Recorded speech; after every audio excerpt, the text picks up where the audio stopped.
If we just move straight to apologies, can I get any apologies from the group leaders? Any apologies from Sinn Féin?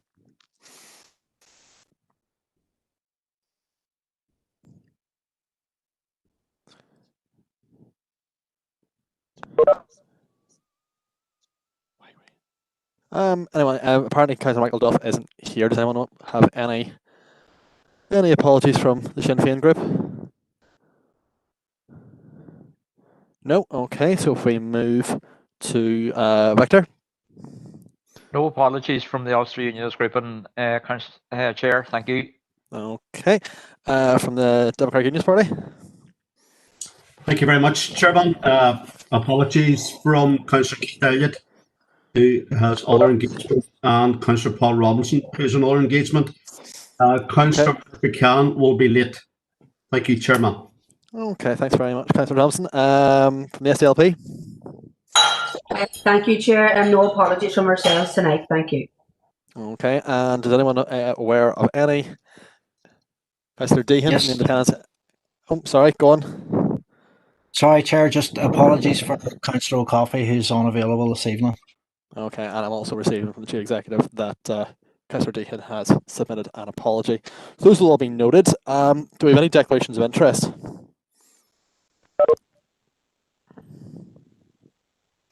I am seeing no indications. So if we swiftly move now to the motions. First motion, item 3.0, is proposed by Councillor Green and seconded by Councillor O'Reilly. And I'll now invite Councillor Green to move the motion. Thank you, Chair.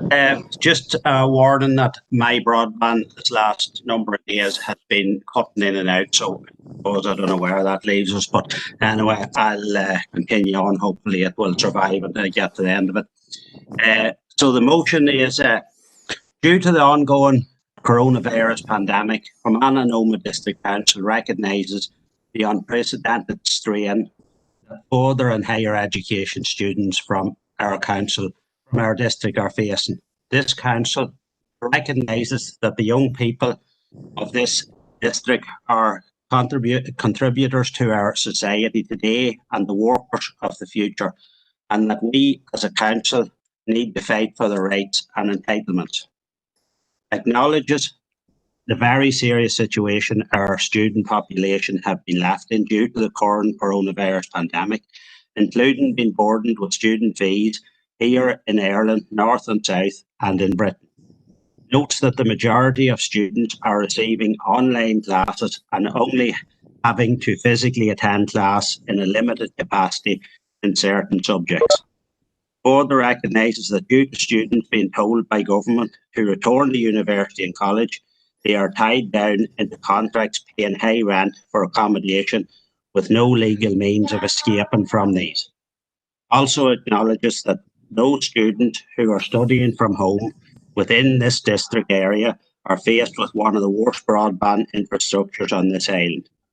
Further notes that many students supplement their income with part-time jobs to support themselves, but many are now unable to access these jobs, leaving many of them in severe financial strain. As such, this council shall write to all the political party leaders in the Northern Executive to ask them to put in place an appropriate package of financial support for all our students at this time. This council will further write to the other 10 councils asking them to support this motion. So this is a motion that's very dear to my heart. I don't believe there is another group of people in our society, with maybe the exception of people in care homes at the start of this pandemic, that has been treated worse than our student population. Our students were encouraged to go back to university this year. They have between £4,000 and £10,000 fees loaded onto them. They're now getting their classes online, with some of them being only repeats of lectures from previous years, as some students I was talking to was telling me that the previous week they had one lecture online. And that was the entire thing for the week, and it was a repeat of a lecture from the previous year. So it's absolutely disgraceful that they're being charged the money they're being charged in fees. They also have high rents from landlords, and they're paying up on £200 or perhaps more per week, and they're tied into these contracts. A lot of them are from working class backgrounds, and their only means of survival is to have part-time jobs.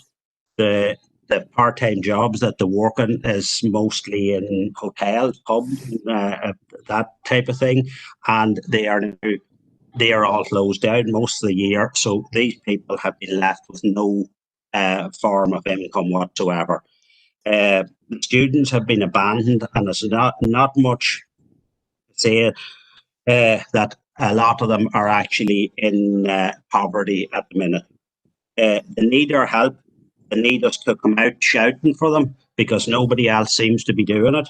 We need to be very loud and very clear of what we demand. And when I talk about our students, I'm talking about our students both here in the north, in the south, and across the water. I believe they're all equally dependent on us to fight for them. You've seen the pictures of what was taking place for some of our students over in Manchester when people decided that it was a good idea to put them in, almost cage them in. It's shocking what's going on. I believe that an awful lot of our students will, the first chance they get onto planes and never look back, and it'll be a serious drain on our country that these people have gone, and I wouldn't blame them for never looking back for the way they've been abandoned during this. So I commend this motion to the council. Okay, and obviously you'll have a chance to wrap up at the end, Councillor Green. Next, I'm going to suggest Councillor O'Reilly as the seconder. Thank you, Chair. And in seconding this motion, I want to make a few comments on it. I want to re-echo what the proposer said about this council having a very, very strong voice and sending out a very positive message that we are fully behind our young people. And let us not forget that many of them are our children and our citizens of this council district. And we all acknowledge the difficulties that young people are facing, normally just living in a border area without being subjected to the unfair treatment that the universities are subjecting the students to, in my view, at this time. We hear of and see only too vividly the pressures of mental health on young people dealing with all the stresses and strains of life, and compounded by COVID. And we really need to be coming out there and championing the cause for our students. We don't want to see students that are dropping out of universities because of the pressure that they're under. And that is really compounded, as the proposer said, by the fact that they are being charged full fees despite only getting a part-time education. And we don't want to see the future of so many of our young citizens being stymied and not being able to fulfill the ambitions that they have carved out for themselves in the future. And I think while that is looking at the future, Chair, we have in the very present moment students that rely on part-time jobs to get themselves through universities, because we have in the last years created an ability for students less well off to gain entry to university and to be able to get degrees where in years gone by they wouldn't have been able to go through university life. But that is being severely hampered by the part-time jobs being on and off and all of the rest of it. And we understand that in normal circumstances, students can't even get unemployment benefit through the summer months. And so, but this is an unprecedented point. The part-time jobs aren't there to help them survive and help them stay in university. And that's why we're calling on the executive to look at this urgently and to put in place a package that can allow these students to stay in place and to really talk to the university. Councillor Riley, just And I'm going to finish up now. Talk to universities to not just rely on the emergency funding apparatus that's in it, but to recognise the problem that is staring us straight in the face, and to ask the executive to look at this whole unequal wages for young people compared to older people.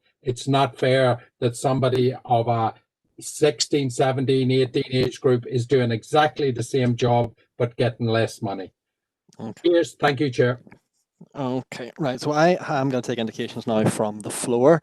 The first one I have up is Councillor Dan Armstrong.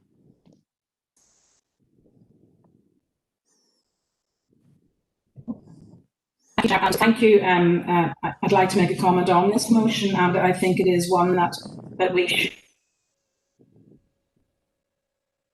14th of October, that Northern Ireland Executive put universities to do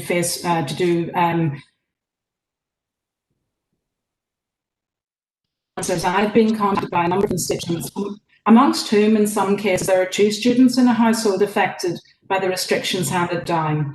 These students could be studying in Northern Ireland, in other parts of the UK, Galway, Dublin, wherever, but the stress and the anxiety in these households is exactly the same.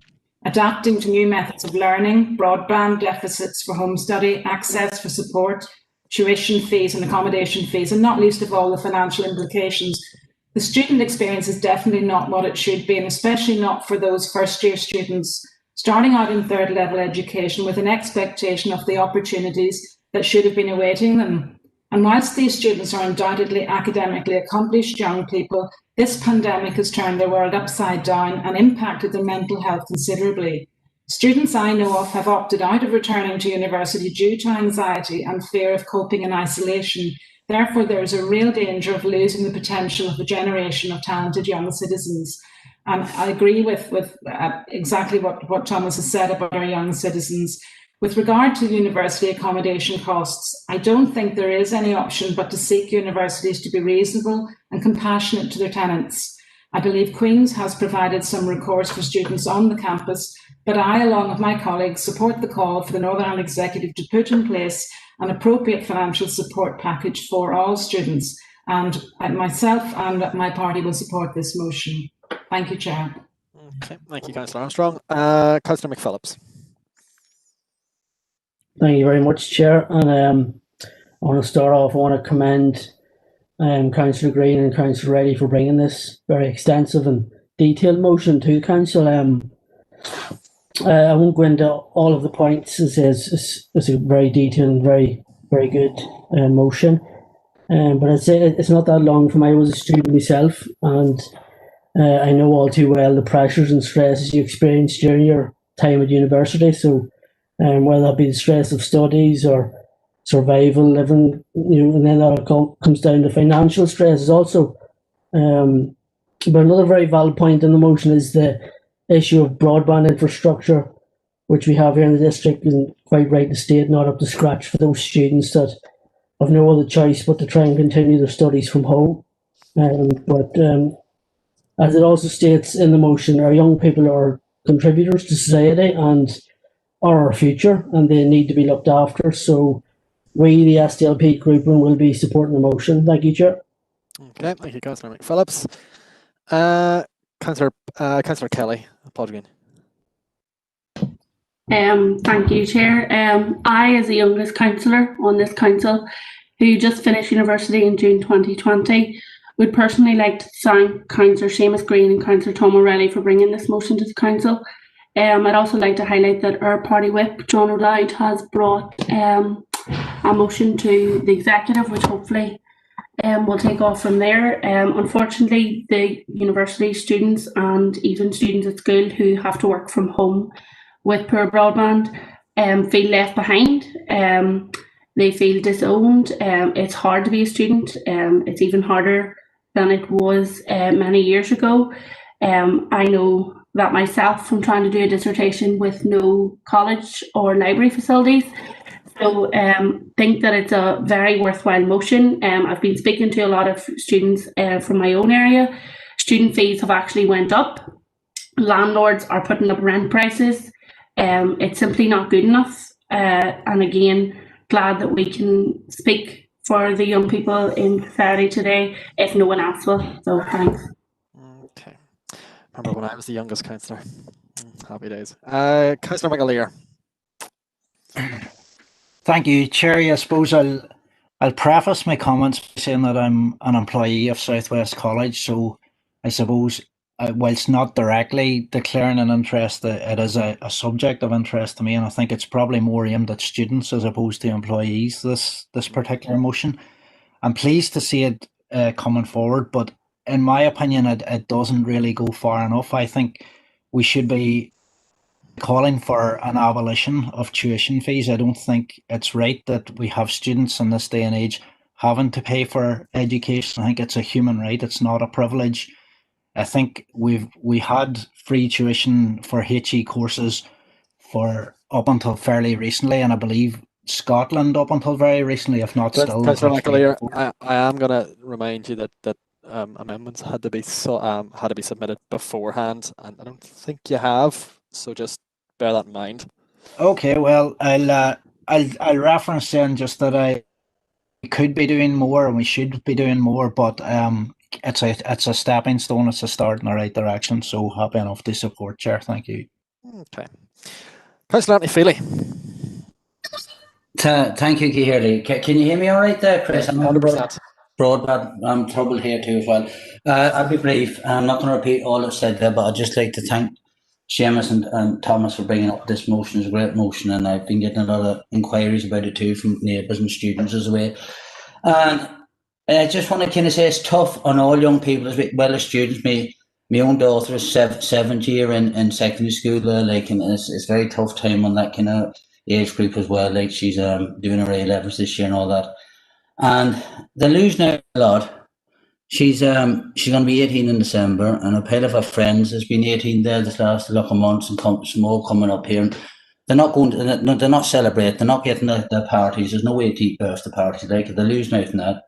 No school formals, they're losing out that as well, you know. And just generally being young and going to discos and at that age, like as the saying used to be, the best years of your life, you know, when you're young, that time and going to school and stuff. And they're losing out a lot of stuff. And I just think that the media is very hard on them, and just people, general public, like, is blaming them for a lot. Like, and I just think that they ease off on them and give them a bit of a break, you know, because they're losing out a lot. The years are not going to get back like when they're 18 and 19, and as Seamus says, they all lose their wee part-time jobs as well. There's just a lot in common. My cut here, she had a wee part-time job in the local B&B there, and she hasn't been working all the summer, you know. So just totally what's been said there, but just even the 16 and 17-year-old hasn't gone to college yet. That hopefully my daughter will be going to college next year, like, and all this in front of them. They're just losing out a lot in life, and I just like if just people give them a break, mostly the media and that stuff, you know, because the years when you're 18, you're not going to get it back, like, and it's tough on them. I just feel sorry for them, you know. So just wanted to make them a few comments.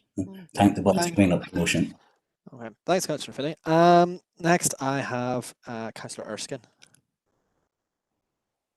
Thank you, Chair. I suppose I remember my university days, and they were great. And if only I could step back in time.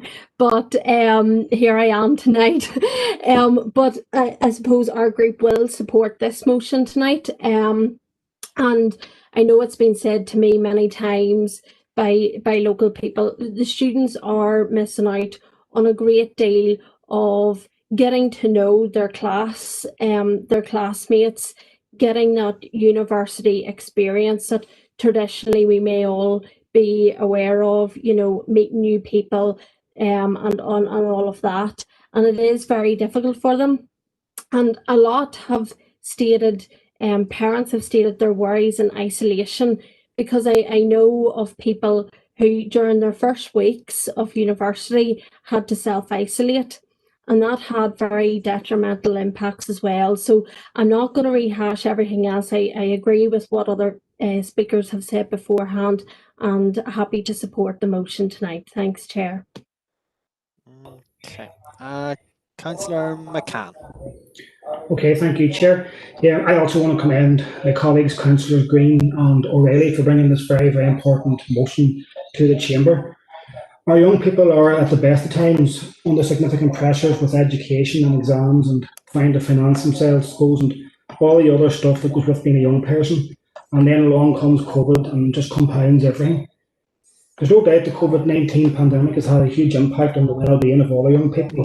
The lack of social interaction, probably more screen time, and no or little human contact. So now more than ever, we should reach out to the young people of our district. Like self-isolation and lockdown and restrictions and rules and regulations have no doubt has had a significant impact on their way of life. And I know many of our young people may feel anxious at this time as well. You may have lost your part-time job, or you may have rent arrears or other money issues. So this motion is very, very relevant coming forward at this time. I'd also like to ask for young people, and as you do, because young people are very, very good to each other. So, continue to look out for each other. Touch base with your mates, and please speak to somebody if you do feel overwhelmed. At the end of the day, our young people are our future. You're the doctors and nurses of the future, and you'll be there for us whenever we need you. So we have an obligation now to do our best for the young people of the district now, and we do our best to make your voices heard. Thank you, Chair. Okay, thank you, Councillor McCann. Councillor Kelly. Yeah, thank you, Chair. And I also want to thank my colleagues for bringing forward this motion. And I just want to say, I don't need to repeat what everybody else has just said, but I really do want to commend and congratulate the young people of our district for putting up with circumstances that none of us ever had to do. The threat to their well-being, particularly their mental health and well-being, is very real in these days when they can't engage in the normal activities that we have in the past. So I just want to commend the young people of our district, and hopefully by Christmas they'll be able to enjoy a few nights out with their friends. Okay, thank you, Councillor Kelly. That's all the indications I have at the minute. So I'm going to invite the proposer, Councillor Green, to sum up. Thank you, Chair. Yeah, I'm delighted that there seems to be full support for the motion in the council. Just a few things. I think Diane said about the colleges had reneged a wee bit on the rent, but unfortunately, an awful lot of the students, the vast majority of them, are in private accommodation, and that doesn't really help them anything as good as it is, but they really do need help. Somebody said about that a lot of the students are home and studying online, which is true. And just think of this for a second. We have students home sitting on laptops, trying to do their courses and paying rent for some accommodation in Manchester, Liverpool, London, Dublin, Belfast, Derry, and they're paying between rent and student fees maybe up on or maybe above 20,000 a year to sit home with terrible broadband. It defies belief that this has been allowed to happen, and really we need to sit up, help these people. And they're sitting at home, or they're sitting in lodgings and wherever, with no jobs, no income whatsoever. The hardship funds is completely useless. I've had different students that has applied for them. They're practically useless. So if anyone comes back to us and praises about that there's a hardship fund there, we should certainly not accept that. Anthony there, as usual. It was a very emotional contribution that he gives there, and it brings it home. And sometimes media and that, and it just, I was just thinking to myself, the students that, and all right, they broke the rules a bit, but they were young, they were 17, 18, 19, and they were being locked up in accommodations, and some of them got down and done that thing, rocked the boat. Now, I'm not condoning that or anything, but the only time ever I had to do rock the boat was when I'd be at a wedding or something and somebody had strong armed me into sitting down on the ground and rocking the boat. But when you see the biggest show in the country, so-called, almost criminalising them for it, it's an absolute shame. It's a disgrace.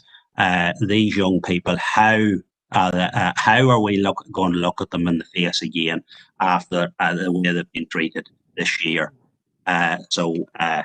Ian, I commend the motion. Okay. I suppose from a personal point of view, I watched my brother sort of graduate from home, and I remember my own graduation, and it was a very special time for me, and he didn't have it, and that's particularly disappointing. I suppose I'm not really foreseeing any dissent. Didn't pick up any from the contributions anyway, so I'm just going to put this to an oral vote. Let's put this to an oral vote. If anyone wishes to either vote against or abstain, please indicate now verbally. I'm not seeing any indications nor hearing anything, so I'm going to take that motion as universally passed. Okay. So if we move now on to item 3.2, which is a tax on places of worship. It's proposed by Councillor Erskine, and maybe just it's being seconded by Councillor Thompson, being seconded by Councillor Thompson as well. So if I just ask Councillor Erskine to move the motion. Thank you, Chair. Council notes recently published research from charity Care NI finding that over 600 attacks have been recorded on places of worship in Northern Ireland between 2014 and 2019. 19 of these attacks were recorded in the Fermanagh and Omagh Council area. Council unreservedly condemns all attacks on places of worship in Northern Ireland, regardless of their religion or denomination, and upholds the important human right for individuals to be free to worship and live out their faith in this society. Council notes the operation of the Places of Worship Security Scheme in England and Wales and writes to the Department of Justice calling for consideration to be given to the introduction of a similar scheme in Northern Ireland. Council calls on council officers to consider what actions can be taken at council level to provide advice and support to places of worship in terms of their security and to support places of worship which have been attacked. Chair, I'm grateful for the opportunity to move this motion tonight. All of us in council will be aware of the importance of faith communities within this council. Many of us, including myself, are part of such communities. Right across Fermanagh and Omagh, faith groups and churches play a major role in the lives of those who we represent. They provide spiritual sustenance and work for the common good in a huge variety of ways. Examples such as churches who operate food banks, support to those facing financial hardship, the running of youth organisations, indeed churches who open their doors on Christmas Day to provide meals. No doubt each councillor here will know of many contributions made by people of faith here, and for me our council area would be a much lesser place without the contributions made by faith communities. Sadly, however, it has become apparent that across Northern Ireland, some properties connected to faith communities have been regularly attacked. A Freedom of Information request by the Christian charity Care found that between 2014 and 2019, 601 incidences of criminal damage were recorded by the PSNI in religious buildings, churchyards and cemeteries. These attacks related to various denominations and faith groups.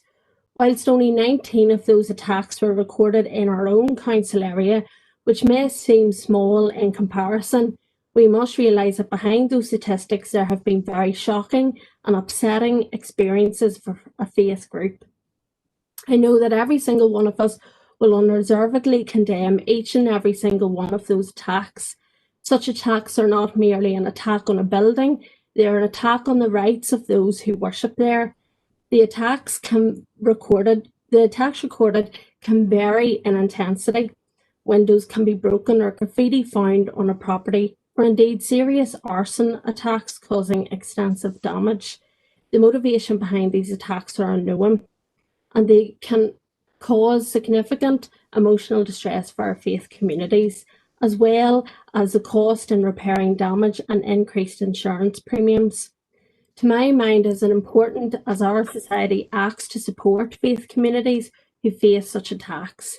The right to live out faith commitment is a fundamental human right, as detailed in Article 9(1) of the European Convention on Human Rights. I know in my own area in our north, places of worship have faced attacks and break-ins. Not long after I was elected, Irvin's Town Presbyterian suffered a break-in and had silver communion plates of immense value stolen, as well as other items. And I remember the upset that caused to the congregation, having spoken to the minister and church members at that time before the matter was resolved. Our priests and ministers and faith leaders have contributed so much, and I believe that council should support them. The motion tonight refers to consideration of the introduction of places of worship security scheme in Northern Ireland. In England, Scotland and Wales, the relevant administrations have introduced a scheme to provide funding for places of worship which are found to be victims or vulnerable to the possibility of hate crime. This funding, which is applied for on a voluntary basis by the faith community concerned, is for the purpose of providing money for security features such as new locks, fencing and floodlighting. In England and Wales, the Home Office has introduced funding to provide protective security training for faith communities to help them secure their properties. And as councillors will be aware of many faith communities who do not have significant financial resources and may have large isolated properties to protect, so such help could be valuable to them. I'm informed that the Department of Justice has been engaged in a review of this over the last year. It is important due consideration is given to this scheme, considering the number of attacks which have been recorded over the last 5 years in society. Hopefully the review undertaken by the DOJ will be completed in the near future, and I do hope the Executive can provide faith communities with support. And I'm aware that my party colleagues are exploring options to achieve this. In closing, Councillor Erskine, just draw your comments to a close. In closing tonight, I want to briefly touch on 2 ways this council can help assist faith communities, and perhaps council staff can consider what, if anything, council can do to help churches, and maybe a discussion at PCSP would be helpful, and a report brought back to council on what is being done for places of worship, which would be useful. This motion calls for a letter to be written to the Department of Justice asking for consideration of the introduction of this security scheme. I hope all councillors in this council will be able to support such a move. Thank you, Chair. Thank you, Councillor Erskine. Councillor Thompson, I believe you're seconding. Thank you very much, Chairman, and can I thank Councillor Erskine for proposing that very comprehensive motion on behalf of the Democratic Unionist Party. First of all, I want to formally second the motion as proposed by Councillor Erskine, and I would respectfully ask all in our virtual chamber to support the motion. I believe the motion should be supported, and I condemn all attacks on places of worship, regardless of their religious beliefs, denomination, and where they are located. It's very, very disappointing to learn that there have been 600 attacks on such properties in Northern Ireland, and even 19 in the Fermanagh and Omagh District Council area. Therefore, I'll leave it at that, and I want to formally second, and I ask all respectfully to support the motion. Thank you, Chairman. Thank you, Councillor Thompson. Take indications from the floor. We have quite a number of people indicating, but we'll go to Councillor Green first.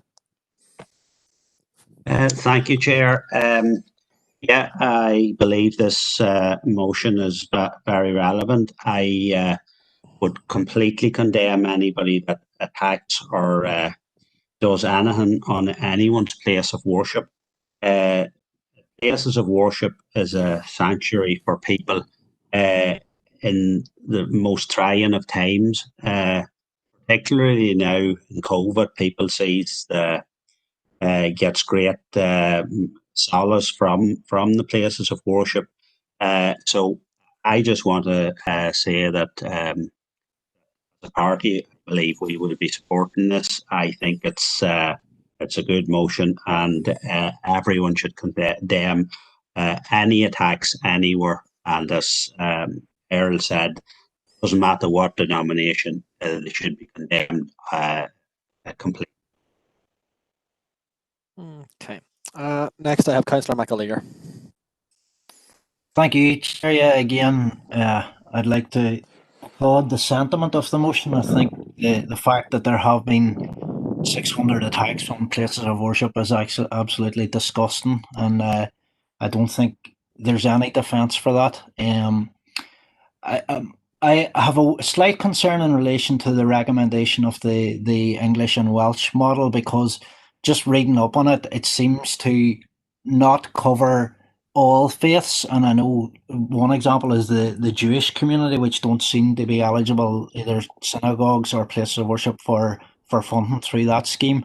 So I'd just like to maybe hear a wee bit more from the proposer when it gets back to our summation, just in relation to that, because I wouldn't like to think that it would be exclusionary. I know she did reference a couple of times churches, so I'd like to think mosques and synagogues and all other places of worship would be included in that. But it's just a wee concern maybe about that particular paragraph, and I suppose given clarification on that, I'd be fully happy to support the motion. Thank you, Chair. Okay. And she can respond to that, sure, whenever she comes to sum up. Councillor Feely. Yeah, thank you again, Chris. Okay, here, thank you for that. I'd like to thank Councillor Thompson for bringing this motion to the council. It's a good motion, I think, and excuse my ignorance, I didn't never would have realised that there was 600 attacks in the north in the last 6 years, and I think that's disgraceful. Anybody's place of worship to be attacked, I'd have totally condemned that. And I wouldn't be a religious man, be no means, but I would go to mass I was going to say every Sunday. I go on Saturday evening at 7 o'clock mass. I go to mass every Saturday evening. I go to mass most holy days, and I think it was kind of a habit, I suppose. From a young age, I used to drive my uncle to mass every week, and I got to do it from I was driving, because he didn't drive, but. And if I didn't go to mass now, I wouldn't feel right the rest of the week, and then few months that was closed during COVID, it wasn't the same, So, and I wouldn't imagine like anybody wanting to attack a chapel or a church or any kind of a place where anybody go, because it's just disgraceful. So I can't understand it at all. So me and my party would be supporting the motion, and thank the councillors for bringing it to the council. Thank you. Okay, thanks, Councillor Feely. Next we have Councillor Garley.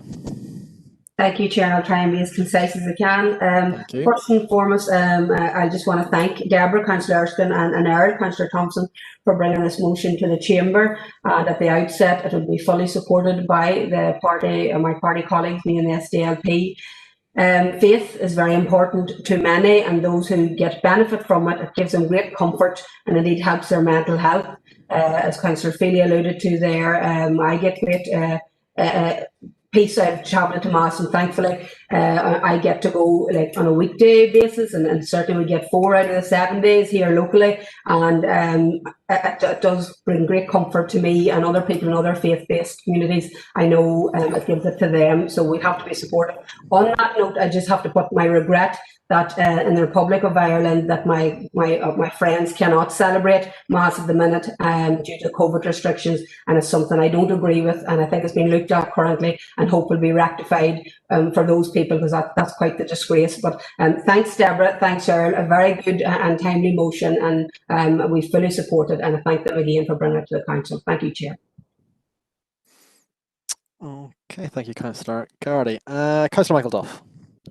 Thank you, Chair.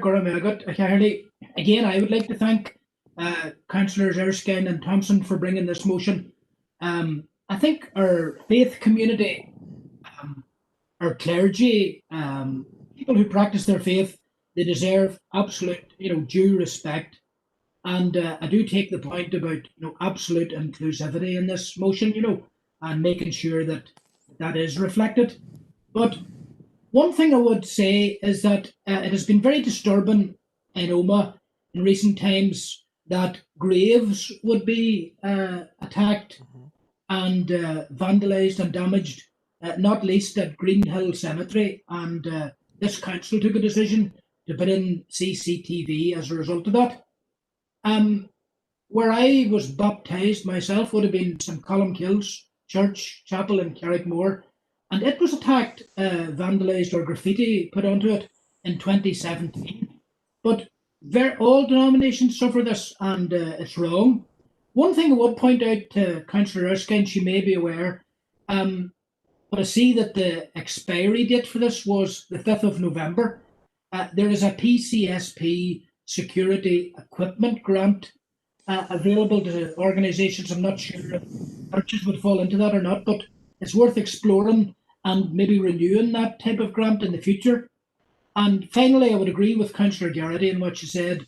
On a personal basis, I absolutely identify with the point she made about people in the 26 counties feeling the loss of access to Mass at this time. And that point has been brilliantly articulated in the media recently by Michael Kelly, who is the editor of the Irish Catholic newspaper. But just to commend Councillors Erskine and Thompson for a very useful motion. Thank you, Chair. Okay. Councillor Swift. Chairman Thomas O'Reilly, if you just let me make a quick point of information here before Bernice starts, just to advise members that that security grant is closed with the PCSP, just in case people are, getting the wrong idea there. No, thanks. That's important to know. Thanks, Councillor O'Reilly. Councillor Swift. Thanks for now letting me start, Thomas. It sounded like I was going to be a long time. Anyway, Gurmagat Kerlach, yes, and I will be supportive of the motion now, given some of the clarifications. I do think it's always great to reference human rights, of course, and that's well appreciated by me. Any hate crime foisted upon places of worship, and while I know places of worship is a very PC term, we all know exactly where we're talking about and what we're talking about. Those acts are mindless, and of course everybody condemns them.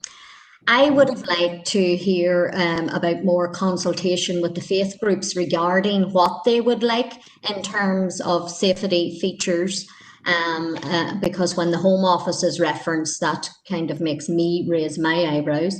I would prefer much more due consideration and perhaps await the outcome of the DOJ report first, to then see and suggest what might be the most suitable supportive scheme, because the one referenced isn't totally inclusive, and maybe that's just because it's a work in progress, and like anything else, systems need to be shaped up and suitable for the specific needs.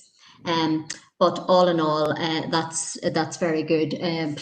My place of worship is very important to me, holy, and I am glad that we have the online facility to be able to attend on a weekly basis, and the holy days and any other day that you feel like it.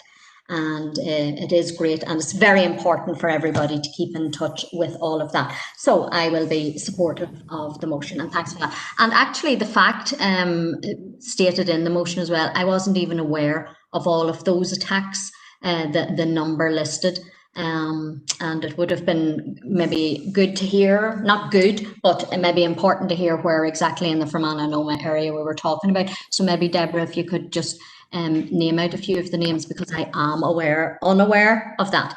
Thank you all.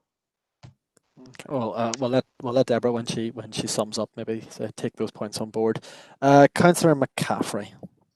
Gurmagad, and I just want to say thank you to both the councillors for bringing this motion here tonight, because I think it is indeed very, very important and something that I would be wholly supportive of, because I think that attacks on any place of worship scandalise us all and are really just something very detestable and nasty about them. And I think that they should be called out no matter where they occur or to what creed or faith that they occur to. But people should have the freedom and the full human rights to practice their religion without impediment, and I think that's very important in our society. And of course, we know already the work that the community sector and the faith groups and churches and church leaders have been doing over the pandemic, and I think that's important to note here as well.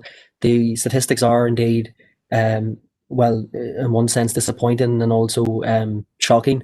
And Councillor Swift had just mentioned it, but I'd like as well, because I was sort of unaware, especially with so many happening in our own council district, it would be good to perhaps look at a breakdown of where these have been occurring.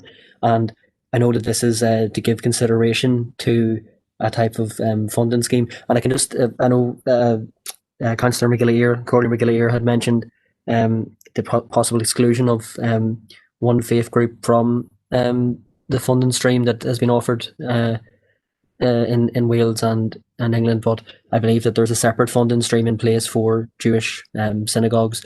But I think moreover, just on the point we have tonight, that consideration could possibly be given. However, I don't believe that the scheme that suits England and Wales would suit here. I think we have different problems, and I'm just going on anecdotal evidence, but I know in my own community that a lack of street lighting would contribute to fears amongst local parishioners and mass goers in my own area. That's an issue I've been raising since I've been elected last year, and unfortunately we haven't had any income or any outcome on it just yet. But so I think that definitely give consideration to something like that. And I'm happy to support the motion, and again, thank you to both councillors for bringing it here tonight. Garmila Mogov. Okay, thanks very much. Councillor McCloughy. Thank you, Chair. Obviously, very supportive of this motion. It's long established the sanctity of religious property and the protection for the people there within those properties over the years, for generations and centuries indeed. So it's when anybody breaches that sanctity, it's obviously of great concern. And as Councillor Erskine referred to, the incident in Irvinstein was widespread revulsion. Myself and Councillor Armstrong, in particular Councillor Armstrong, the amount of information we received, which we were able to pass on to the PSNI to resolve that quickly, revulsion within the population of the wider Irvinstein area of all class and creed at that incident. And it's something that all of our society, we're probably the most religious type society in the whole of the world. And most people have some form of faith, and everybody can identify with some form of faith. So to see extra protection and the sanctity of religious sites, I believe it can only be a good thing. Thank you. Thanks, Councillor McCloughy. Councillor Wilson. Yes. Well, we in Fermanagh Tyrone Council here, we're part of a country which has long been described as a land of saints and scholars. And we pride ourselves with the right of freedom of speech and also the freedom to worship as we wish. But obviously there are people out there who would wish to deny us that right. I would, on behalf of the Ulster Unionist Party, condemn this wanton destruction of church property of all denominations and cannot fathom the mentality of the people who carry out these attacks on places of worship. I wonder what satisfaction they get from this destruction of these buildings used by all sections of the community. The upkeep of these buildings falls on their local and sometimes small congregations and brings a lot of unnecessary expense and repair as they struggle to keep their buildings and property reasonable standard as they go down that line. I must say, as one approaches Omagh on the A32 from Enniskillen, the four churches as we approach our county town are a credit to the town and also to their congregations, and the amount of time and work and money spent to bring them up to the standard, it would be really massive. It shows the pride and dedication they have in their church, and this is replicated through our council area. I would ask anyone who sees any of these or anybody acting suspiciously in the area of any of their places of worship, I think that I would ask them to report that to PSNI or whoever, because as a society, we do not need this type of people, and they need to be apprehended.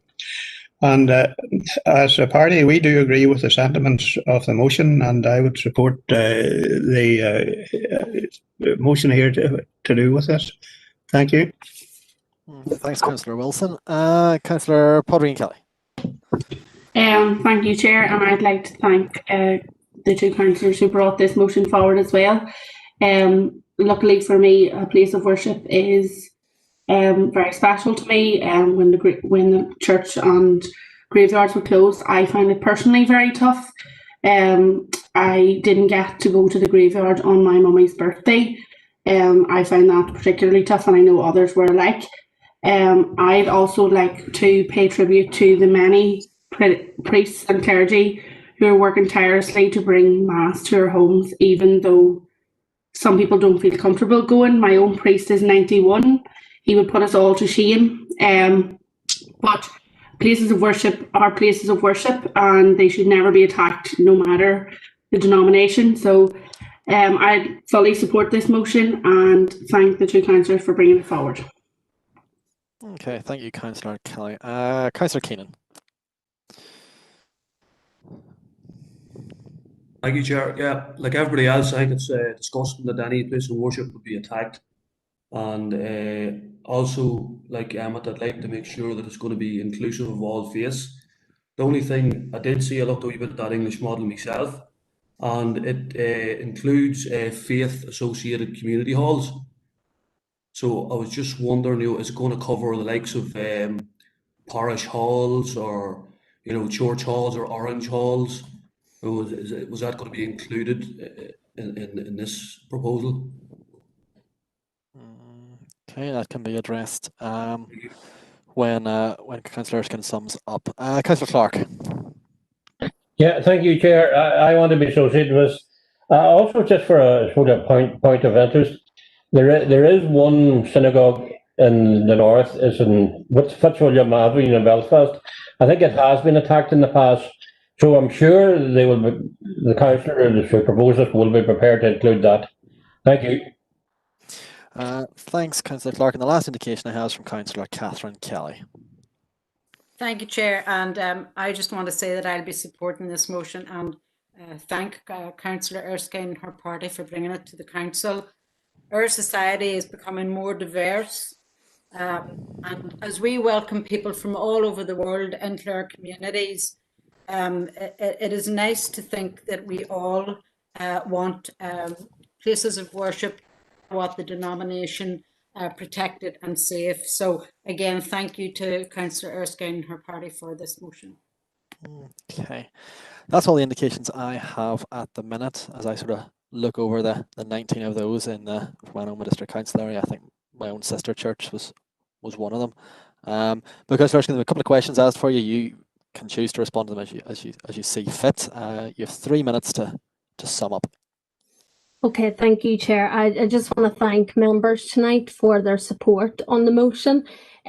First of all, I want to thank Councillor Podreen-Kelly for bravely telling us her story, and I just want to pass on my condolences to her, and I know that would have been deeply upsetting. So just my thoughts with her family, and it is regretful that faith groups couldn't meet during lockdown, but our faith communities were still out there providing online services. Certainly, I want to address some of the comments that have been made about Jewish communities and Muslim communities, and I was actually heartened to hear recently that the Muslim community are now worshipping within the Fermanagh area, and certainly that just shows how diverse our society is, and it's enriched when groups like that come into our communities. And certainly the purpose of this is to make sure that all of those faith groups and their wherever they worship is protected, and that's certainly what I would want. In terms of the England, Scotland and Wales model, I'm not saying we should have a carbon copy of that. I'm saying that the Department of Justice should certainly take on board our unique position here in Northern Ireland and take a look at, in particular, our places of worship and where people worship, because that's where the attacks are happening, in the likes of those churches and where people are worshipping. Just in relation to the places where attacks may have happened, I don't have some of those places to hand, but certainly I do have a breakdown of figures for Fermanagh from 2014 to 2019. And you're seeing the highest there was 2016, 2017, where 6 places of worship were attacked in the Fermanagh district council area. So unfortunately I don't have the specific places, because the information was got through a freedom of information request. So that perhaps wasn't drilled down in it, but certainly it's figuring that 601 were attacked in Northern Ireland as a whole. And I know Claire has been speaking to all faith groups in terms of what they would like to see happening and how I know Claire is speaking to the Department of Justice and everything on this, and I think they've been speaking to the Department of Communities as well. So they're certainly speaking to all groups on what we could do. So thank you, Chair. Hopefully that answers some of the questions that were raised. Okay. Once again, I'm not detecting any dissent from the contributions of members earlier. So I'm just going to put this to an oral vote. Anyone who does not want to vote for this, please indicate verbally now. Okay, I'm going to take that as unanimously passed as well. So we now move on to item 3.3, which is proposed by Councillor Keenan, and I'm going to invite you to move the motion. Point of order, Chair. Point of order. Councillor Thornton. Yep. Chairman, the Standing Order 16 relates to motions and their degree of relevance. 16.2 states that the decision of the Chairman is final, and I do not wish to question your decision at all. However, 16.3b states that a motion should be rejected if the Chairman, having taken advice, considers the motion to be irrelevant. Can you clarify if such prior advice was sought before reaching your decision? Thank you, Councillor Thornton. Yes, it was. I sought advice from Chief Executive, and I believe Philip was also asked, and that formed part of my decision. It's certainly a borderline case. I'll accept that. It's certainly borderline, but on balance, I thought that the explicit reference to members of the district who are members of the National Grave Association was just enough to push it over the line to make it relevant.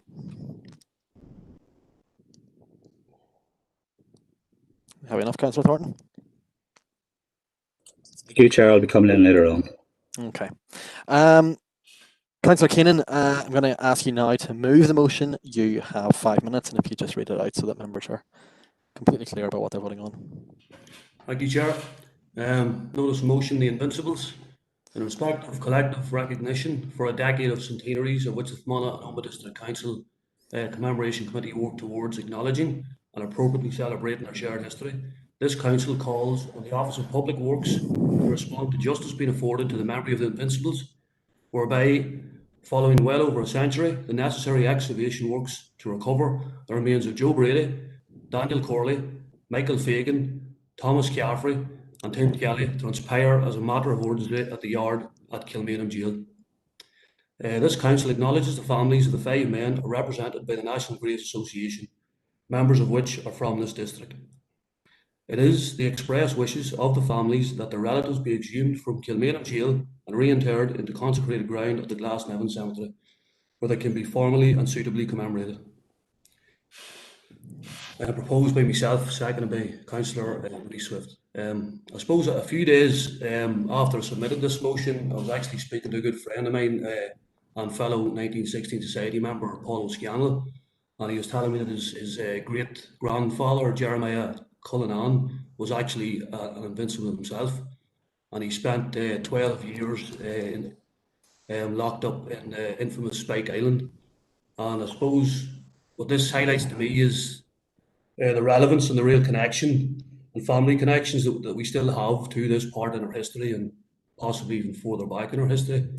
And I believe that this is a long overdue action, that these families need to be afforded the right to have their members buried in Glasnevin.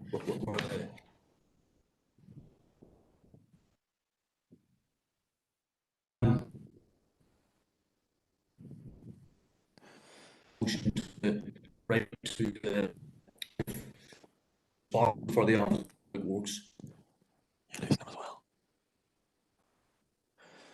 Thank you. I was going to say we sort of just about lost you at the end there, but I think everyone has got the gist of what you're trying to get across here. Your motion was seconded by Councillor Swift, and I invite her to speak for 3 minutes.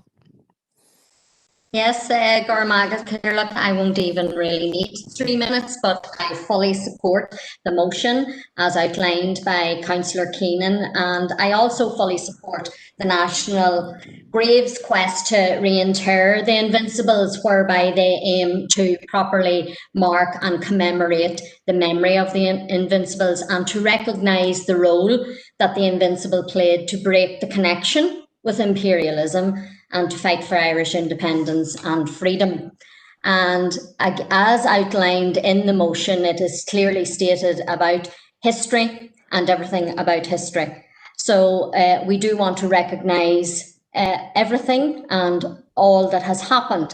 And the reinterment campaign are very active to have the Invincibles reinterned. It was initiated by the late Dr. Shane Kenna, who wrote to the then Minister of State with the responsibility for the Office of Public Works in 2013, asking the Minister to consider exhuming the 5 executed members of the Irish National Invincibles from Kilmainham Jail. And there was an acknowledgement at that time, but unfortunately, with the passing of time, it hasn't happened. So the National Graves Association, members of whom are from County Tyrone, are very actively involved in ensuring that this does happen now as a matter of urgency. So to just repeat the call to contact the Minister of State responsible for the Office of Works to make sure that this most definitely does happen, because it is the relatives of the Invincibles that want to have their loved ones properly interred.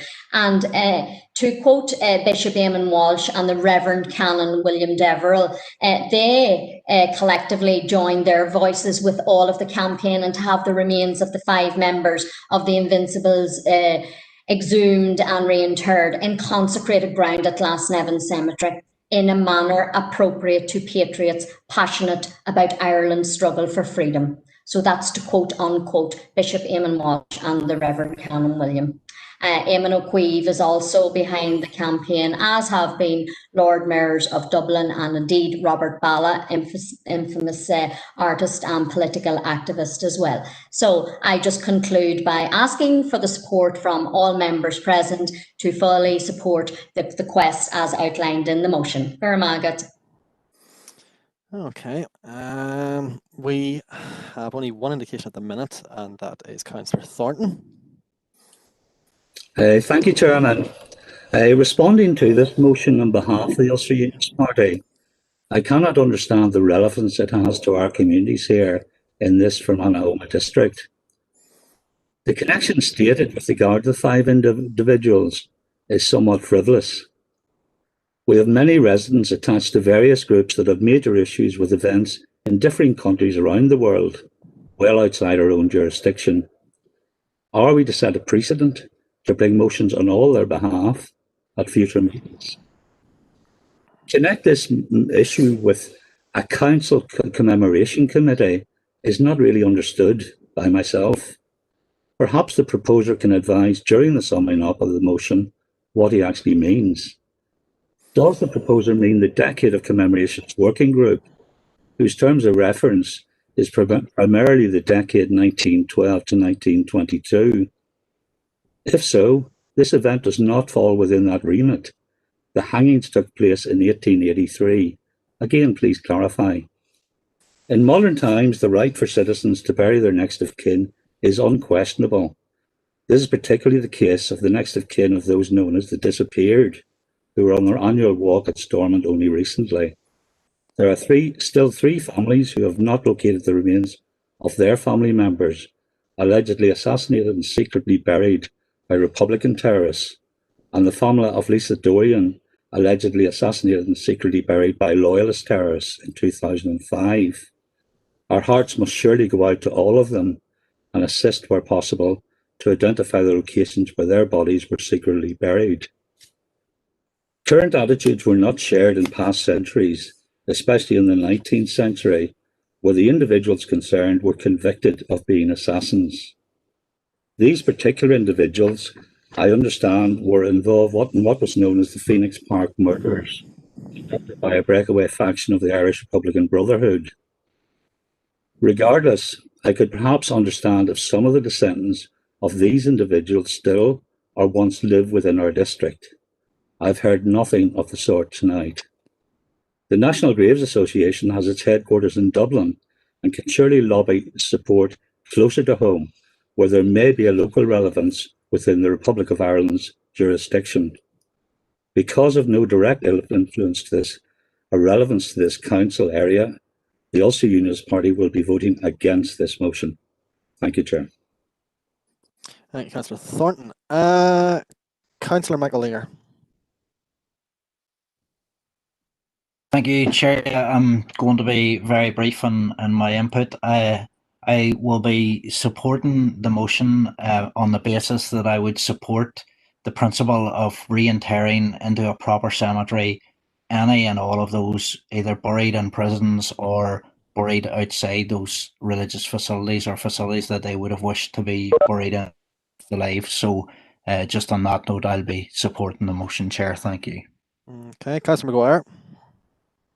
Gurma Agad Carly August Boyle Merdus Fulcha Core Riven Rinshaw. I just want to welcome this motion. As we're all aware, there are two ways of looking at history. And now that a century has gone by since our deepest troubles, there is a lot of history that a lot of us are unaware of on both sides of the divide. And anyone that can enlighten us about the history of our fallen heroes. And again, it is with regret that some of them are still lying within the confines of Kilmainham Jail.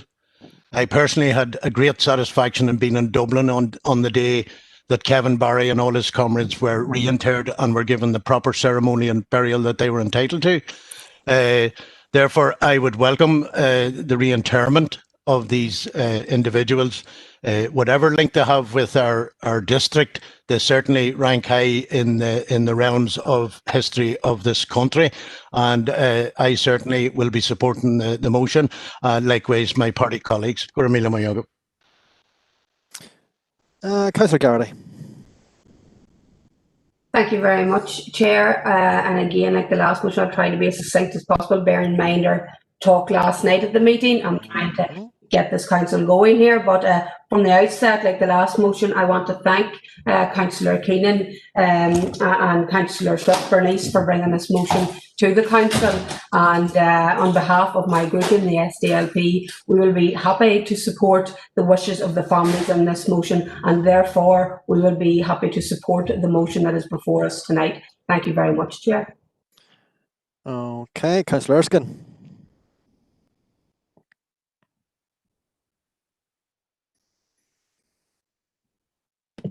Sorry, Chair. Can you hear me okay? 100%. Sorry, I just had a wee bit of technical difficulties there. What I will say is we are probably in agreement with the Ulster Unionist Party on this. This is glorification of terrorism. And these are not people that I feel we should be celebrating or upholding as role models in our society. And I whilst object to that recognise, language. thank Sorry, you, go on, Chair. go on, Councillor Erskine. Whilst I recognise that everybody effectively deserves to be buried somewhere, I believe that this motion is not relevant for our council district, and therefore would agree with Ulster Unionist Party, and therefore we cannot support this motion. Thank you, Chair. Okay, the final indication I have is from Councillor Bert Wilson. Chair, yes. Yeah, 100%. Yeah, I would agree with the previous speaker. Yeah, this is glorification of terrorism. And if a decision was taken in another country to bury these bodies wherever, you can understand why maybe they want to be buried at a church or something like that. But that wasn't decided by the state up here. And on Sunday, I found quite a few graves, which I would call fallen heroes. One of them delivering bottles round his neighbours' houses of milk to help them out, and he is now in a grave in Fintona, and his young sister, at 19, his younger sister took her own life to do with it. Those are the people that I would call fallen heroes, and if we go down this line, we're leaving ourselves open for a lot of other motions to come forward for the same request. So I would be 100%, 110%, in fact, against this, our council going down this line of supporting this motion at all, or being involved in what is not even inside our own territory. It's our own. So I would agree with Councillor Thornton and Councillor Erskine. Thank you. Okay, Councillor Green.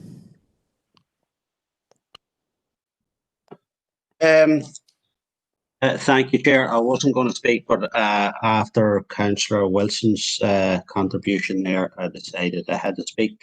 I believe, unless my math is wrong, that there was no state up here when these people were buried. The 6 counties hadn't, or the island of Ireland hadn't been partitioned, forcibly partitioned at the time against the democratic wishes of the people of the island. So I'd just like to point that out. Okay. Councillor Curry.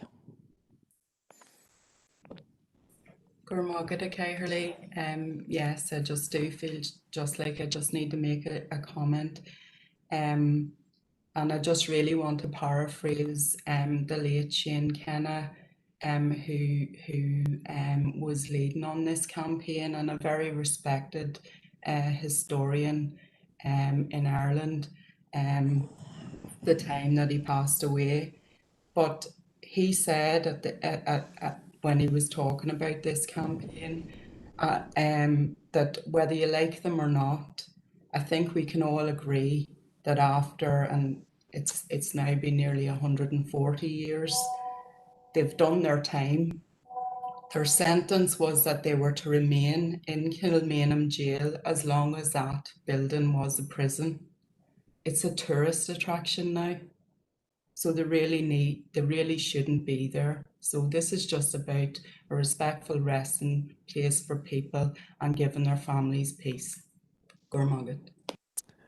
Okay, well, that's all the indications I have at the minute. I think it's fairly safe to say there's probably going to be some dissent, and therefore I'm going to ask the Chief Executive to do a roll call.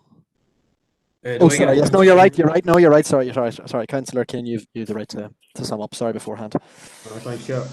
Well, I'd like to thank all the positive comments from Tommy, Emmett, Councillor Garrity and Bernice's input. The one thing I'd like to say to Councillor Thornton, maybe be a wee bit more mature we've just spoke about a previous motion there about faiths and places of worship being attacked, and now for people to oppose a request to bury the remains of 5 men in consecrated ground, I think it's ridiculous. And it is a part of our history, the history of this island, and there is a connection. I know we stayed at the head office of the National Graves in Dublin, but the chairman and the secretary is actually from Omagh, County Tyrone. And as I said, we all actually, well, not we all, but personally, I know people myself who are family members of these, so there is a connection. That's about it. So I'm happy for all the positive support, and it's unfortunate that some people chose to divert the request until their own whatever political reasons. But yeah. Okay, well, we'll take a roll call now, Chief Executive, if you'll go Okay, through Chair. alphabetically, please. Thank you. So just for the motion. Request recorded vote, please. Gurmaga. Okay. That's been noted. Okay, Chair. And so this is proposed by Councillor Keenan, seconded by Councillor Swift. The motion before members. Councillor Armstrong. Against. Councillor Baird. Against. Councillor Blake. For. Councillor Buchanan. Against. Councillor Campbell. I think is absent, Chair. I don't see him now. Councillor Clark. For. Councillor Coyle. For. Councillor Curry. Evaver, for. We have an apology from Councillor Deehan. Councillor Anne-Marie Donnelly. For. Councillor Sean Donnelly. For. Sorry about that. For. Recorded. Councillor Stephen Donnelly. I think is absent, Chair. I don't see him either. Okay. With an apology from Councillor Elliott. Councillor Erskine. Against. Councillor Feely. For. Councillor Fitzgerald.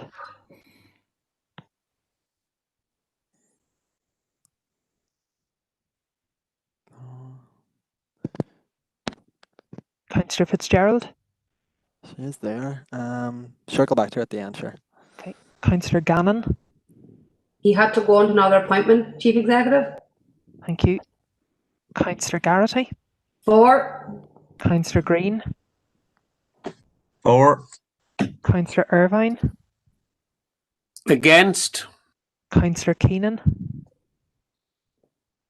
For. Councillor Catherine Kelly.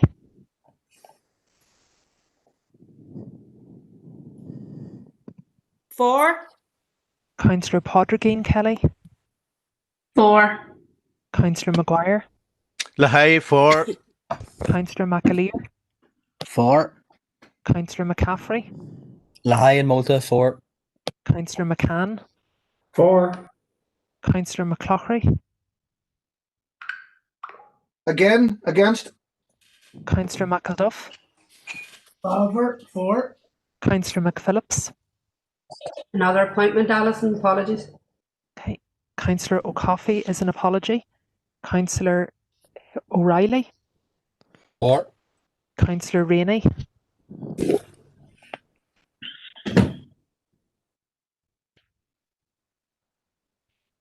Councillor Rainey. Oh, you hear that? Yes, thank you, Chair. We have an apology from Councillor Robinson. Councillor Smith. Against. Councillor Swift. For. Councillor Thompson. Against. Councillor Thornton. Against. Councillor Warrington. Against. And Councillor Wilson. Against. I'll just go back, Chair, then just Councillor Fitzgerald. Yes, sorry, Alison, I'd bother coming in there. Yes, Evaver, for. Thank you, Chair. Okay. Okay, just tot those up.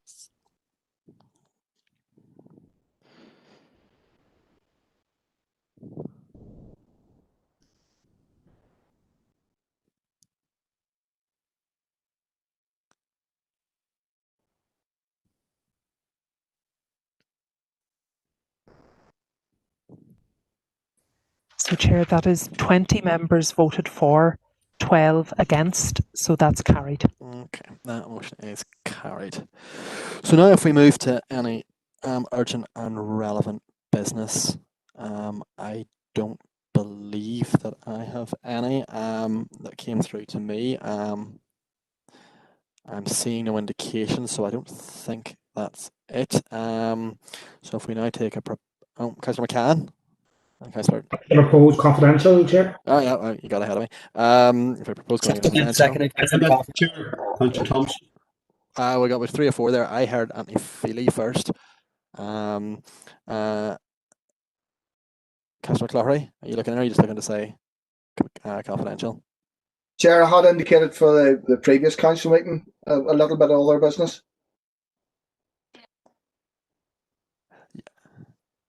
We haven't paused the meeting yet. Let me just check that you had. You're right. I knew there was one. Councillor McClaughry. Thank you, Chair. Chair, I'm wondering if perhaps you could write. I'm not sure what the council protocols are, but it's very interesting that we had to talk about tax on religious sites. We had the tax in Leon, Nice, and Vienna on religious sites. I was wondering if you could write, maybe in your council etiquette is, but maybe you could write in your own capacity and include my party's sympathies to the mayors of those 3 cities in the terrible violation of religious sites and the deaths and injuries to people, the residents of their cities.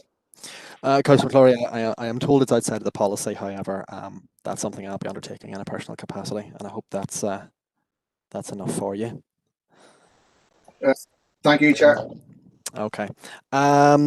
If we now we've got a proposer and seconder to go into committee, and anyone who's against that, please indicate now. What was discussed in committee? Thank you, Chair. While in committee, members considered and adopted the confidential minutes of the council meeting held on the 23rd of July, the confidential minutes of the special council meeting held on the 14th of September, the confidential minutes of the special council meeting held on the 21st of September, the confidential report of the Environmental Services Committee held on the 2nd of September, the confidential report of the Regeneration and Community Committee held on the 8th of September, the confidential report of the Policy and Resources Committee held on the 9th of September, the confidential minutes of the Planning Committee held on the 16th of September, the confidential report of the Policy and Resources Committee held on the 14th of October, the confidential report of the Reconvened Regeneration and Community Committee held on the 19th of October, and finally the confidential minutes of the Planning Committee held on the 21st of October. There were a couple of matters arising, Chair, and members received updates in relation to those matters raised. Okay, I think that's us. Just a proposer and seconder to accept that summary. Proposed, Chair. Councillor Thompson and Councillor Thompson and Councillor Erskine. Councillor Erskine, do you want to just say for the purposes of the... happy to second there, Chair. Thank you. Okay. And anyone who, everyone content with that? If not, please indicate now. Okay, I think that's us. So I'm going to close the meeting at 20:38, and thank you all for your cooperation. Thanks. Thank you, Chair. All the best. Have a nice weekend. Thanks very much. Thank you.